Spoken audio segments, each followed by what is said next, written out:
Babu sholatid duha fis safar. Bab yang terkait dengan pelaksanaan sholat duha di dalam perjalanan.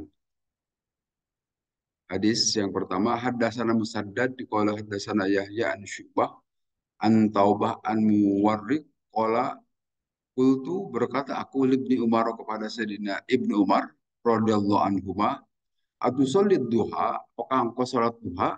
Qala jawaban Ibnu Umar, "La, tidak." Qultu kemudian saya bertanya lagi, Pak Umaru bagaimana dengan Sayyidina Umar? Qala jawaban Ibnu Umar, lah tidak juga. Qultu kemudian saya bertanya lagi, Pak Abu Bakrin bagaimana dengan Abu Bakar? Qala dijawab lagi, lah tidak juga Abu Bakar. Qultu kemudian aku berkata, Pan Nabi bagaimana dengan Nabi Sallallahu Alaihi Wasallam? Qala jawaban Ibnu Umar, lah tidak juga. Tidak melakukan sholat duha di perjalanan. Itu yang diinformasikan di dalam hadis.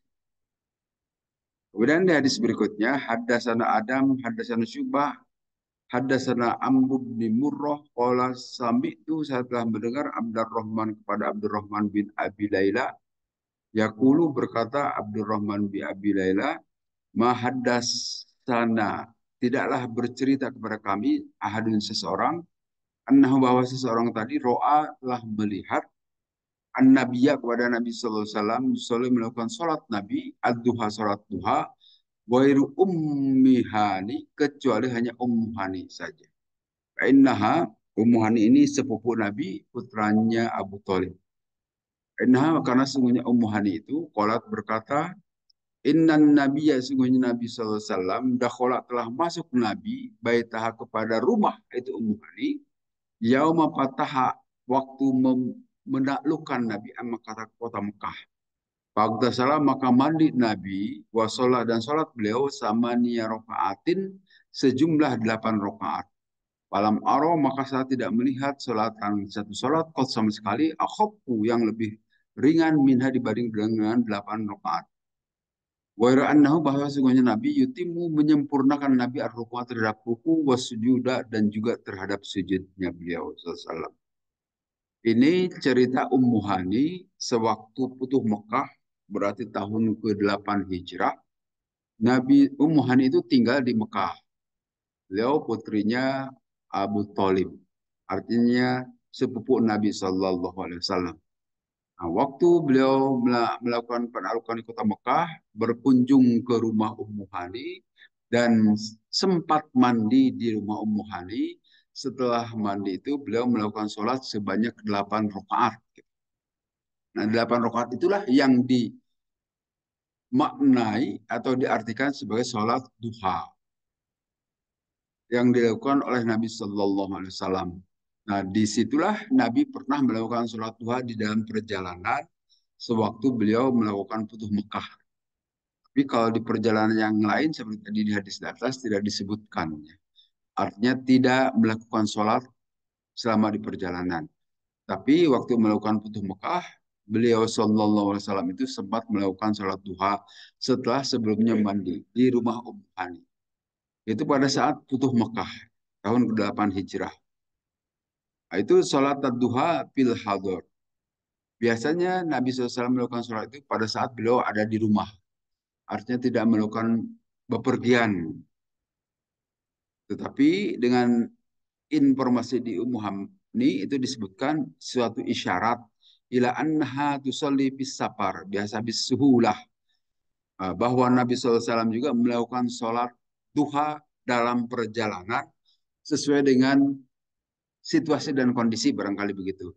Kemudahan situasi yang dialami oleh Nabi SAW. Sedangkan hadis yang dari Abu Hurairah dan sebagainya disebutkan secara jelas gamblang bahwa Nabi itu melakukan sholat dalam keadaan hadir, dalam keadaan ada di rumah maksudnya. Beliau baru melakukan sholat. Kalau selama di perjalanan tidak diinformasikan beliau melakukan sholat. Nah, sobahat an Nabi SAW pakana yajidu ala rokata ini. Nabi SAW pagi-pagi kalau melakukan sholat duha itu biasanya 2 rakaat saja. Nah, nanti macam-macam ya sholat duha itu.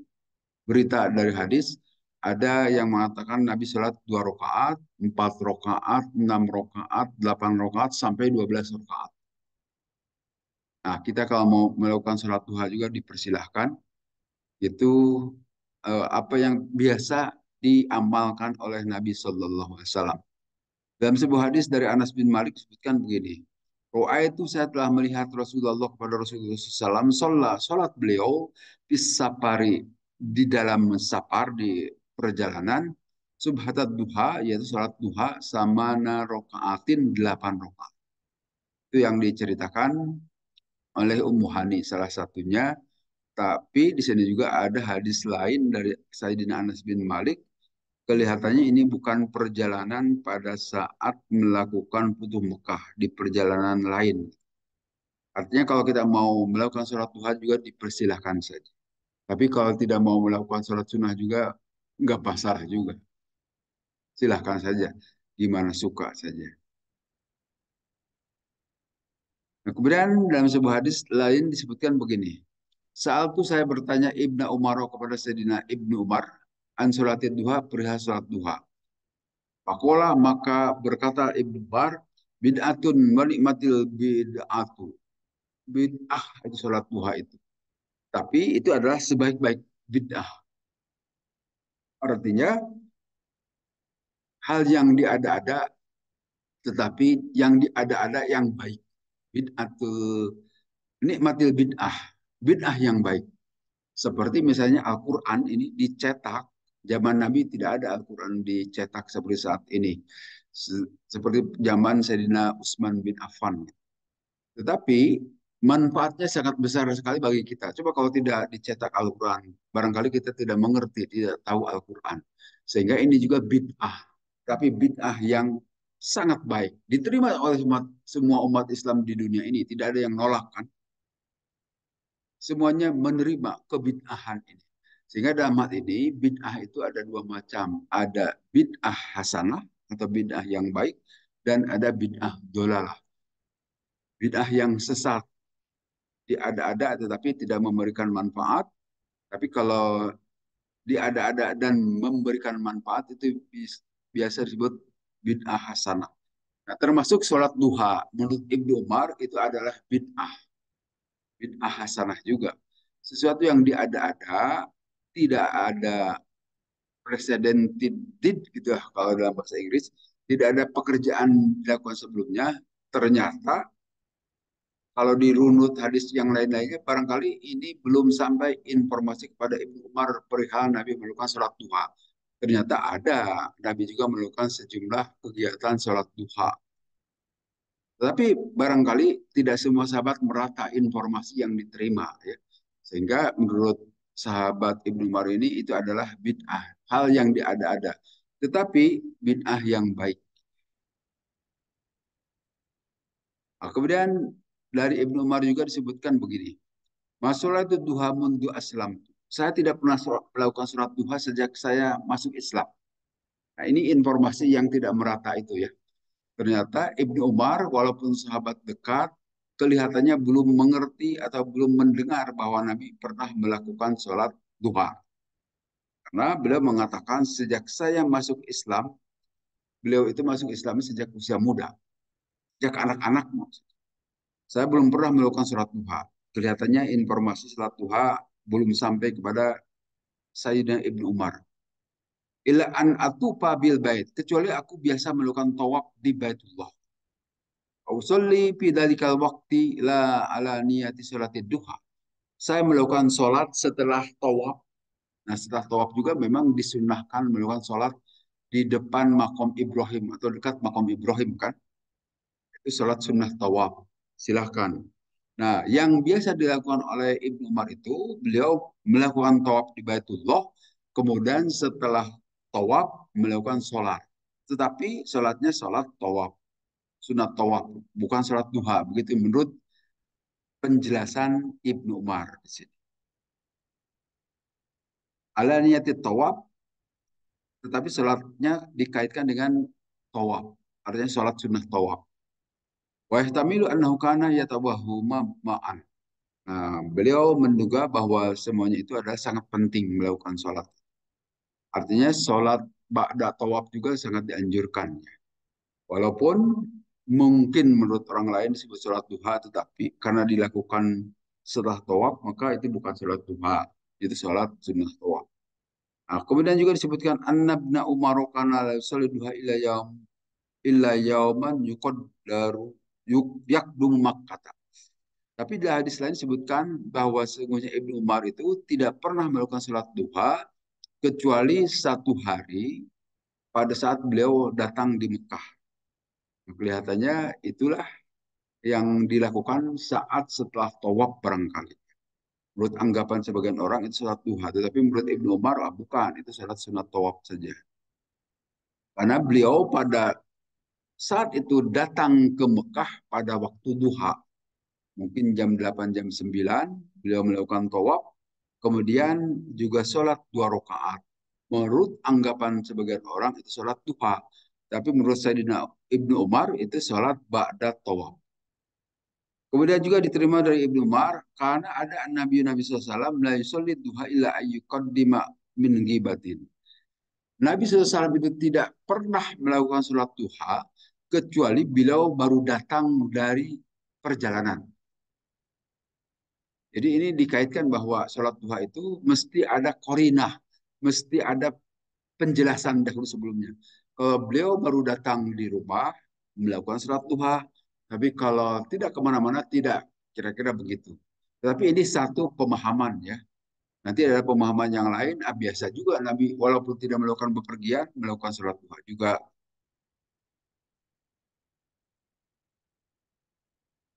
Kita tadi yang 8 rakaat yang dilakukan oleh Nabi waktu di rumah Hani itu, Nabi membagi-bagi sholat duha itu menjadi 8 rakaat, tetapi setiap 2 rakaat beliau salam. Wasallama min kulli ini. Nabi melakukan salam setiap 2 rakaat. Jadi 8 rakaat, 4 kali melakukan sholat, masing-masing buat 2 rakaat. Setiap 2 rakaat salam.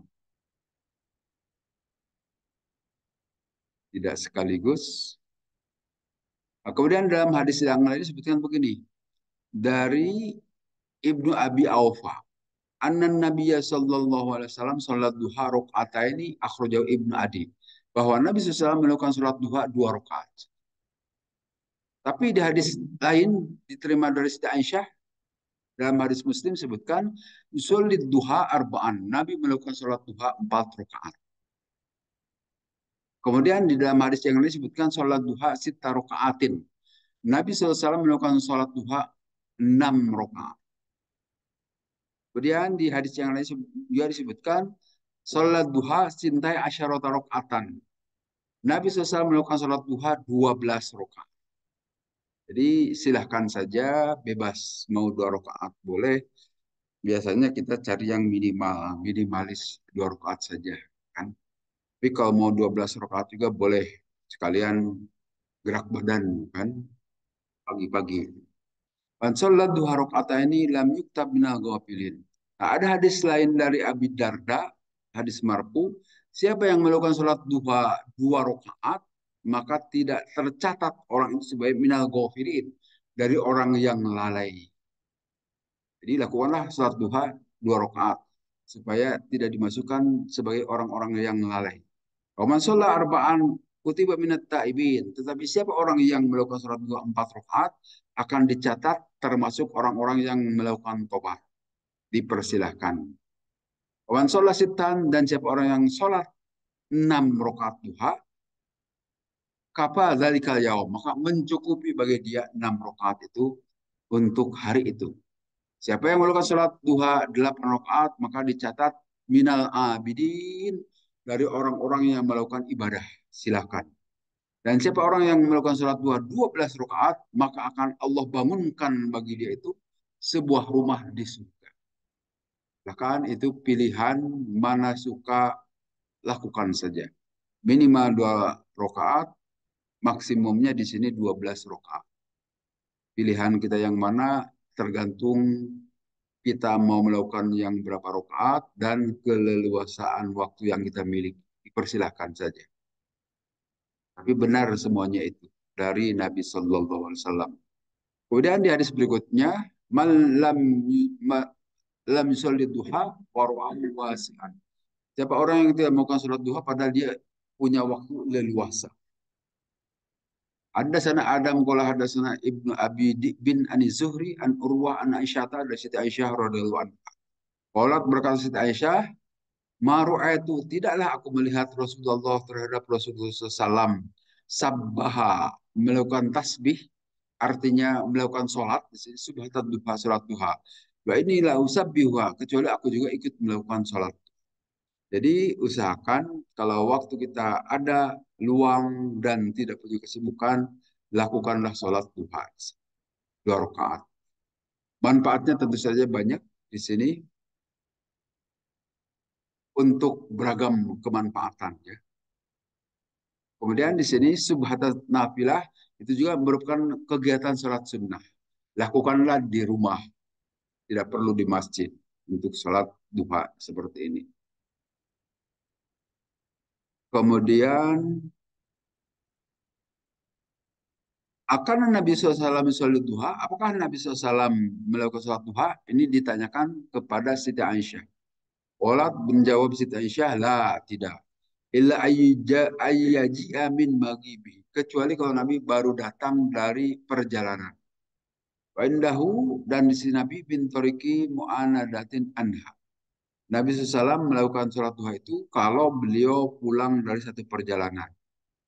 Tetapi di dalam hadis ini disebutkan juga karena Rasulullah SAW sholat duha arba'an wajidu masya Allah. Nabi SAW melakukan sholat duha itu sebanyak 4 rakaat dan beliau menambah sesuai kehendak Allah. Artinya sesuka-suka Nabi. Ya bisa sampai 12 rakaat. Kemudian di dalam penjelasan lain disebutkan di sini, wa annahu sallallahu alaihi wasallam dan sungguhnya Nabi sallallahu alaihi wasallam itu inna makana yusalliha melakukan sholat duha idza qadima min safarin apabila beliau datang dari satu perjalanan. Labi adadin maksusin bukan disebabkan hitungan yang tertentu wala bigori dan bukan juga sebab yang lain. Kama qolat sebagaimana telah berkata Siti Aisyah, yusolli sholat Nabi SAW itu arba'an sholat duha 4 rakaat wa yazidu dan menambah Nabi Masya Allah sekehendak Nabi SAW. Ini sholat tambahan, sholat duha. Lakukan selagi waktu duha. Nah, waktu duha itu bisa dilakukan sejak matahari terbit kurang lebih dari satu tumbak, berarti 15 menit lah atau amannya itu 10 menit setelah matahari terbit, lakukan sholat sampai menjelang duhur. Kita bisa melakukan sholat duha. Karena nanti ada hadis Nabi yang menyatakan jangan lakukan sholat pada saat matahari terbit. Hati, jangan melakukan sholat saat matahari terbit. Itu waktu larangan sholat. Termasuk para ibu juga di sini kadang-kadang saya lihat selesai pengajian langsung melakukan sholat. Itu hati-hati jangan pada saat matahari terbit.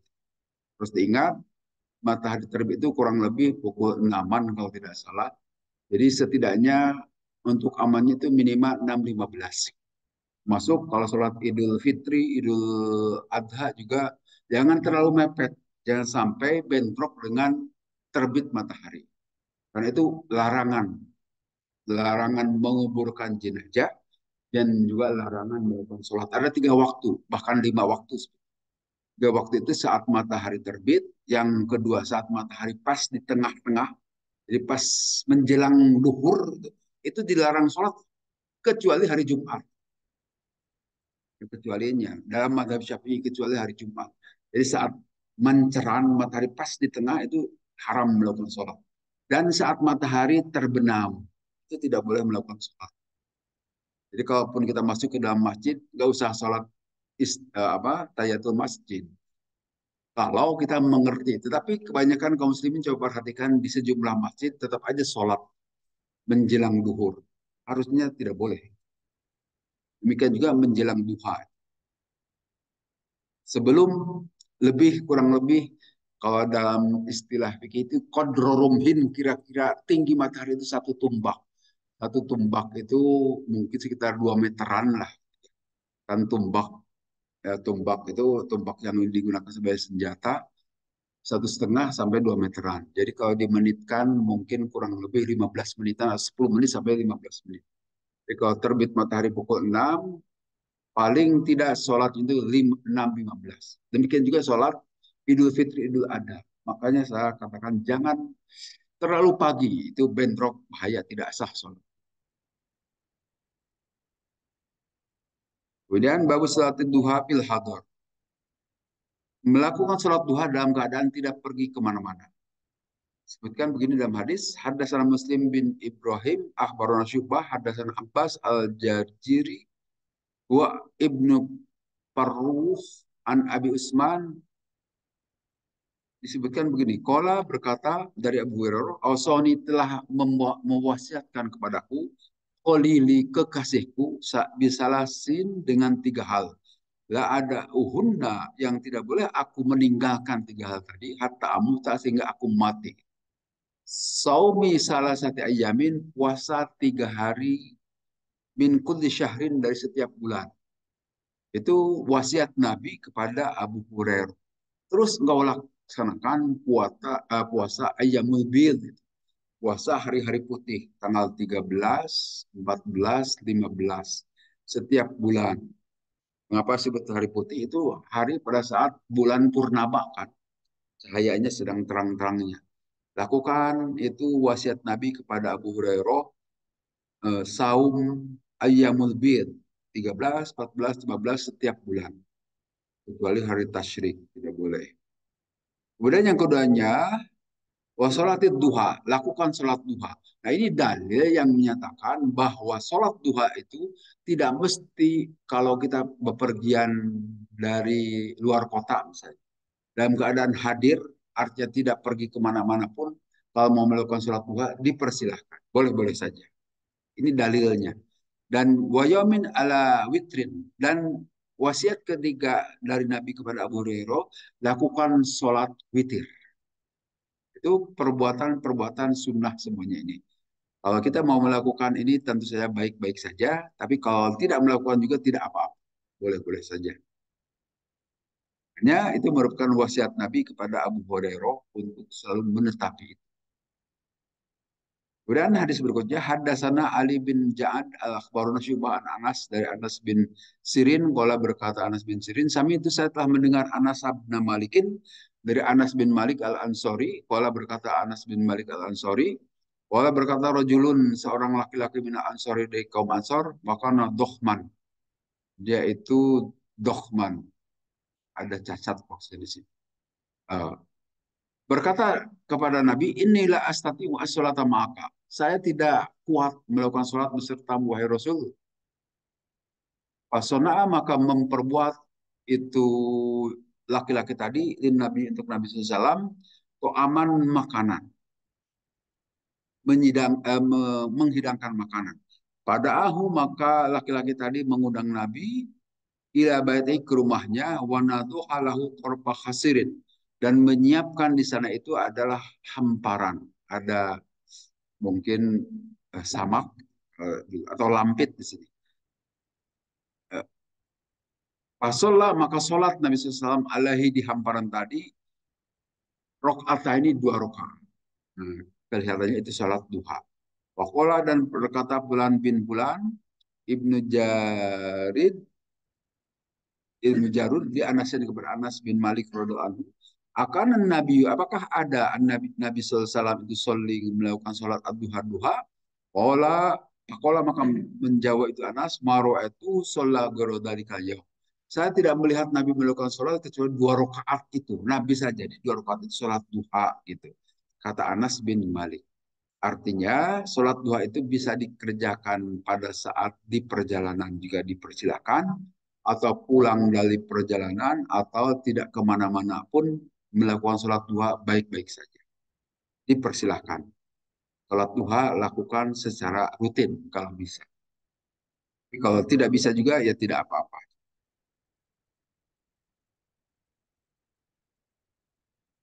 Jadi 3 hal wasiat Nabi kepada Sayyidina Abi Hurairah di sini. Melakukan puasa Ayyamul Bid terus-terusan setiap bulan, kemudian melakukan sholat 2 rakaat sholat duha, dan melakukan sholat witir. Nah, kalau kita bisa mengikutinya juga baik saja. Kemudian di hadis berikutnya, terkait sekarang dengan sholat-sholat rawatib. Sholat rawatib sebelum duhur, setelah duhur, sebelum asar juga ada, setelah maghrib ataupun sebelum maghrib, sebelum isya dan setelah isya dan sebelum subuh. Hadisnya disebutkan begini. Hadatsana Sulaiman bin Harb qala hadatsana Muhammad bin Zaid an Ayyub an Nafi an Ibnu Umar dari Ibnu Umar radhiyallahu anhu. Qala berkata Ibnu Umar, Hafidtu aku telah menghafal minan Nabi dari Nabi SAW asyara rakaatin 10 rakaat. Ini salat sunat rawatib ya yang muakkad. Rakaataini qabla dhuhri, 2 rakaat sebelum duhur. Usahakan kalau bisa jangan pernah ditinggal kecuali dalam keadaan kepepet. Wa rakaataini ba'daha dan 2 rakaat setelah duhur. Jadi kalau duhur itu 2 rakaat sebelumnya atau 2 rakaat setelahnya. Itu salat duhur. Warok ataini ba'dal maghrib dan 2 rakaat setelah maghrib. Usahakan selalu lakukan. Bibati di rumah beliau. Lakukannya di rumah. Warok ataini ba'dal isya'i dan melakukan 2 rakaat salat 2 rakaat setelah isya. Bibatihi di rumah beliau. Jadi tidak di masjid. Warok ataini dan 2 rakaat qabla sholati subhi sebelum melakukan salat subuh. Karena ada saatan itu waktu layat dulu tidaklah masuk ala Nabi kepada Nabi SAW pihak pada itu hari. Jadi 10 rakaat yang sangat muakkad. 2 rakaat sebelum duhur, 2 rakaat ba'da duhur, setelah maghrib 2 rakaat, 6 rakaat, setelah isya 2 rakaat, 8 rakaat, sebelum subuh 2 rakaat, jadi 10 rakaat. Kalau bisa usahakan setiap hari lakukan itu. Nah, ini yang jadi masalah, kalau sekali-kali bisa sih, tapi kalau rutin belum tentu bisa. Termasuk sholat fardu kadang-kadang bolong-bolong, jangan sampai. Tetap usahakan sepanjang hayat di kandung badan lakukan sholat fardu yang 5 rakaat.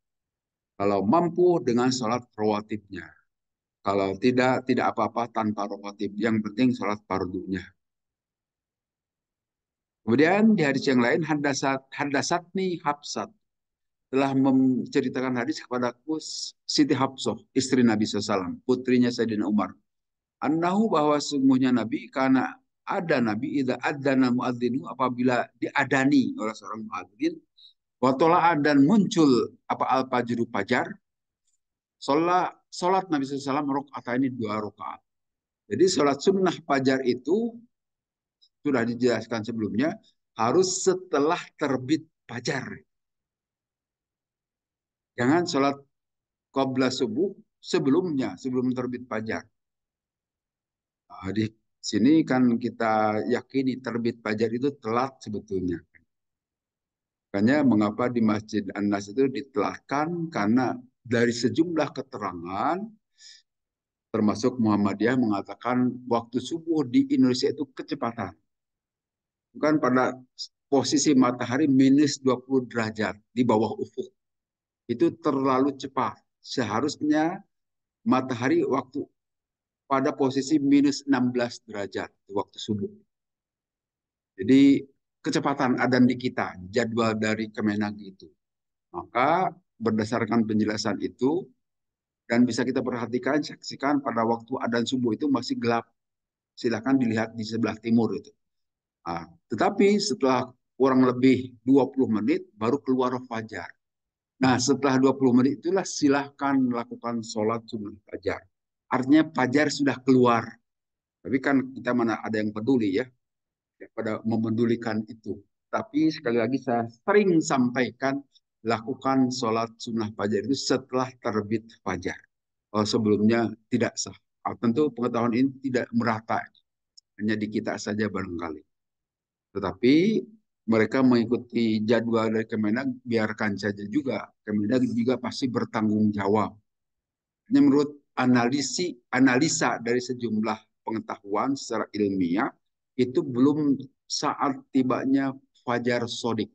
Fajar itu ada dua kan, ada fajar kadzib dan ada fajar sodik. Kalau fajar kadzib itu adalah cahayanya itu ke atas vertikal gitu. Itu fajar bohong. Tapi kalau fajar yang dimaksud subuh itu cahayanya harus ke horizontal, harus sejajar. Maksud sejajar itu ada di bawah, merata ke sebelah kiri kanan, bukan ke atas.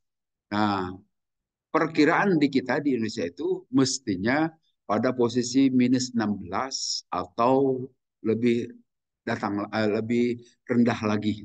-14 itu lebih aman. Kita hanya mengupayakan karena kita juga tidak tahu persis fajar itu sudah terbit atau tidak. Tapi dari sejumlah perhitungan jangan di -20 gitu aja. Sehingga setiap 1 derajat itu 4 menit. Maka kalau diturunkan ke -16 itu ada 4. 4 kali 4 16, ya 16 menitan. Nah, di kita kurang lebih 20 menit turunkan supaya jangan sampai kita melakukan sholat subuh belum waktunya. Tidak sah. Itu lebih aman bagi kita. Sholat subuh menurut siapapun aman, sudah masuk waktu subuh, sudah terbit fajar. Tapi kalau kecepatan, kita melakukan sholat di luar waktu. Padahal tidak sah sholat sebelum waktunya. Seperti kita melakukan sholat duhur pada waktu jam 11, tidak sah. Melakukan sholat asar pukul 2 tidak sah, karena belum waktunya. Melakukan sholat maghrib pukul 5 juga tidak sah. Nah, begitupun waktu subuh. Harus berhati-hati. Kemudian di hadis berikutnya disebutkan begini, Haddatsana Musaddad qala haddatsana Yahya an Syu'bah an Ibrahim bin Muhammad bin Muntashir an Abi an Aisyah dari Siti Aisyah radhiyallahu anha, annan Nabi sesungguhnya Nabi SAW karena ada Nabi la yada'u arba'an qabla duhri. Nabi tidak pernah meninggalkan melakukan sholat 4 rakaat sebelum duhur. Wa raka'ataini qabla al-ghudah dan 2 rakaat sebelum sholat subuh. Di hadis ini dan ini hadis sahih, sebelum duhur itu bukan 2 rakaat, tetapi 4 rakaat. Nah, silahkan, sah saja. Hadisnya benar juga. Mau melakukan sholat 2 rakaat, ada hadisnya. Mau 4 rakaat juga, silahkan. Nah, kadang-kadang di antara kita melakukan 4 rakaat, baik-baik saja. Ada dasarnya, ada hadisnya. Ini hadis Imam Bukhari. Apakah yang 4 rakaat itu dipotong-potong jadi dua rakaat? Boleh, silahkan. Dua rakaat atau sekaligus 4 rakaat juga boleh saja. Benar adanya. Tinggal milih kalau waktu kita luang, leluasa, panjang 4 rakaat sebelum zuhur. Tapi kalau waktunya mepet, ya cukup 2 rakaat saja. Tapi usahakan yang 2 rakaat tidak boleh pernah ditinggal. Lakukan terus. Melakukannya di rumah lebih baik. Kemudian di hadis berikutnya, Haddatsana Abu Ma'mar, Haddatsana Abdul Waris Anil Hasin an Nibdi Buraidah. Qala haddatsani Abdullah bin Al-Muzani an Nabi dan Nabi sallallahu alaihi wasallam. Qala berkata Al-Muzani, sholatlah kalian semua qabla sholatil maghrib, sebelum sholat maghrib. Nah, ini hadis yang menyatakan ada sholat rawatib sebelum maghrib. Kalau tadi di sholat yang muakkad itu kan setelah maghrib. Tapi bolehkah kita sholat sebelum maghrib? Ini hadisnya. Hadis sahih juga. Silahkan. Sebelum sholat maghrib, liman sya'a. Tetapi bagi siapa yang mau. Artinya sholat sebelum maghrib itu tidak muakkad. Kita mau melakukan sholatnya boleh, tidak pun tidak apa-apa. Karohiyatan ayat ahidah an-nasu sunnatan. Nah, bisa saja enggan manusia menjadikannya sholat sunnah. Tidak masalah. Artinya tidak ditekankan melakukan sholat sebelum maghrib. Tapi yang sangat ditekankan itu setelah maghrib. Tapi kalau kita mau melakukan sholat sebelum maghrib juga boleh-boleh saja. Sehingga dalam hal ini di setiap masjid mestinya disediakan waktu untuk melakukan sholat qobla. Qobla maghrib ataupun qobla isya. Karena hadis-hadisnya ada. Kemudian di hadis berikutnya, Haddatsana Abdullah bin Yazid, qala haddatsana Sa'id bin Abi Ayyub, qala haddatsani Yazid bin Abi Habib, qala sami'tu Marsad bin Abdullah bin Al-Yazani, qala itu saya telah mendatangi Uqbah bin Amir Al-Jani, fakultu aku bertanya, ala adullu ke apa nih? Ala apa nih? Tidak jelas nih. Yarkau rakaat ini qabla salatil maghrib, apakah melakukan sholat 2 rakaat sebelum maghrib? Faqala menjawab Uqbah, inna kunna naf'alu. Sesungguhnya kami mengerjakan itu. Artinya melakukan sholat qabla maghrib 2 rakaat. Jadi boleh silakan melakukan sholat qabla maghrib 2 rakaat. Nah, itu qabla maghrib. Atau bisa juga kalau tidak mau qabla maghrib tahiyatul masjid. Silakan saja.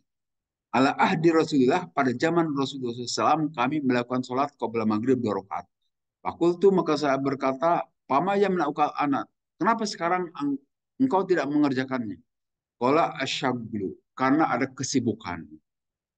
Tidak sempat melakukan sholat qabla maghrib karena sibuk, baru datang langsung komat, ya sudah, tidak perlu sholat qabla maghrib. Jadi qabla isya, qabla maghrib, qabla asar juga ada nanti hadis yang menjelaskan, silakan. Tapi kalau tidak mau melakukan juga tidak masalah. Kemudian hadasani Ishak, hadasana Yakub bin Ibrahim dan seterusnya dari Mahmud bin Robi al-Ansori. Annahu, bahwa sungguhnya Mahmud al-Ansori akola telah berpindah Rasulullah ke Rasulullah SAW, akola majatan majha fi wajhi, telah berpindah kepada Nabi SAW dengan perubahan di wajahnya, min bi'rin kana fidarihim, berpindah karena ada sumur barangkali di situ ya, yang mana itu perubahan.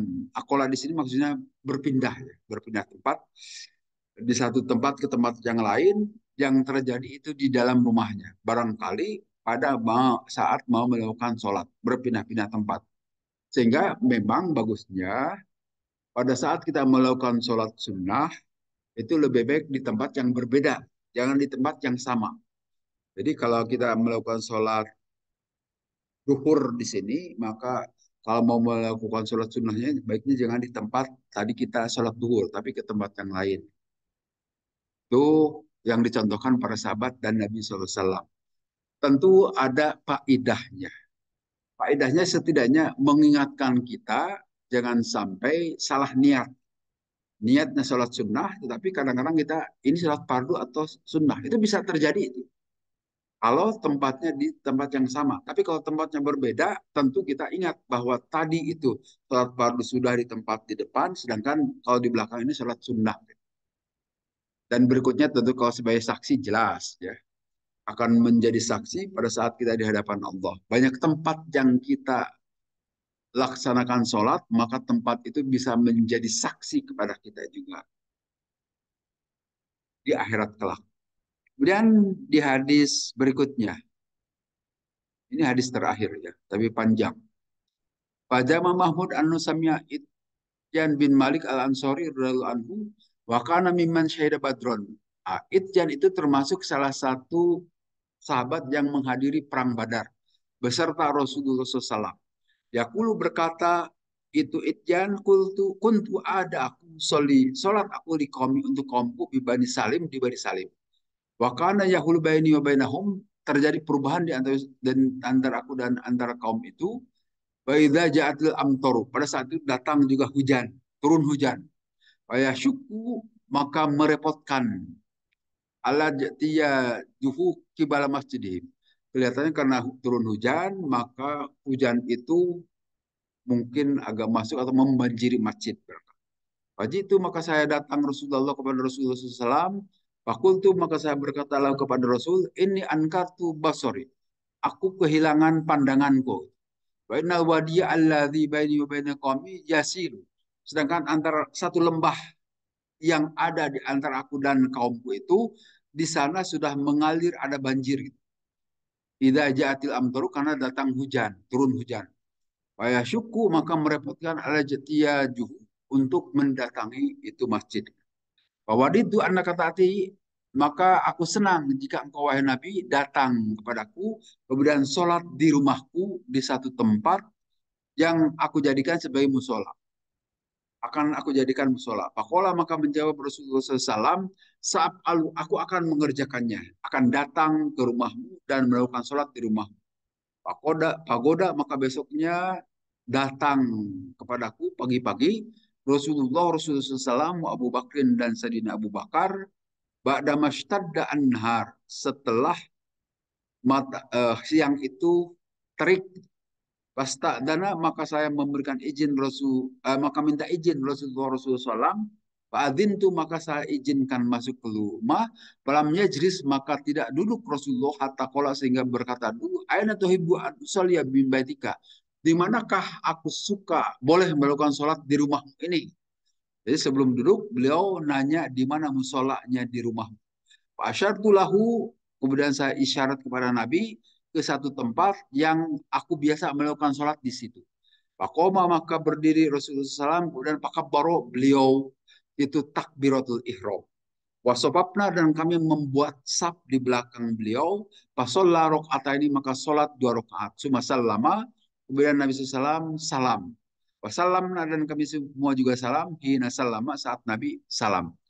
Fahabastu maka aku menahan Nabi SAW pada waktu itu setelah sholat. Kemudian ada yang berkata ahlud dari itu penghuni rumah, gitu kan? Berkata Rasulullah mendengar kepada Rasulullah SAW di dalam rumah pasaba rijalun minhum hatta kasuro ar-rijalu fil baiti. Sehingga bisik-bisik tetangga barangkali maka orang itu jadi tambah banyak masuk ke rumah ini karena diberitakan ada Rasulullah di rumah sahabat ini. Maka sahabat satu persatu datang ke rumah Rasulullah, ke rumah sahabat tadi, sehingga makin lama makin banyak. Karena dibisikkan oleh penghuni rumah yang lain. Wakola rujul minhum, bisa jadi di antara orang yang datang itu ada juga orang munafik yang tidak benar-benar beriman kepada Allah dan Rasulnya. Kemudian Rasulullah bersabda, la takul dhaka. Janganlah engkau berprasangka yang buruk bahwa di antara orang yang datang itu ada orang munafik. Janganlah berkata begitu kalau tidak tahu bahwa itu orang munafik. Tapi berprasangka baik saja. Ola la ilaha illallah yabtaghi bidzalika wajhallah. Katakanlah ucapan la ilaha illallah dengan mengharap ridho Allah. Ini hadis ini panjang menceritakan kunjungan Nabi kepada rumah sahabat, kemudian melakukan sholat di rumahnya. Jadi dalam beberapa hal bisa juga kita melakukan sholat di rumah orang lain, tetapi itu sholat sunnah. Bisa saja sholat duha atau sholat sunnah yang lain. Bahkan diberjamaahkan juga boleh. Kalau kita mau melakukan sholat sunnah diberjamaahkan. Sebagaimana contoh dalam hadis ini. Para sahabat ikut makmum kepada Nabi. Tetapi sekali lagi itu sholat sunnah. Bisa dilakukan di rumah. Tidak hanya di rumah kita, di rumah yang ditamui juga kita bisa. Sehingga pada saat kita bertamu ke rumah orang, mau melakukan sholat di rumah itu boleh-boleh saja. Silakan minta izin kepada penghuni rumah tentunya. Itu saja saya kira mungkin ini masih terlalu panjang nih hadis. Tapi ini cerita bahwa Nabi berkunjung ke rumah sahabat. Biasa melakukan kunjungan zaman Nabi. Kalau kita tidak biasa ya saat ini. Tapi ini cerita bagaimana hubungan kemanusiaan yang dibangun oleh Nabi saat itu demikian akrabnya. Barangkali zaman jahiliyah tidak seperti ini.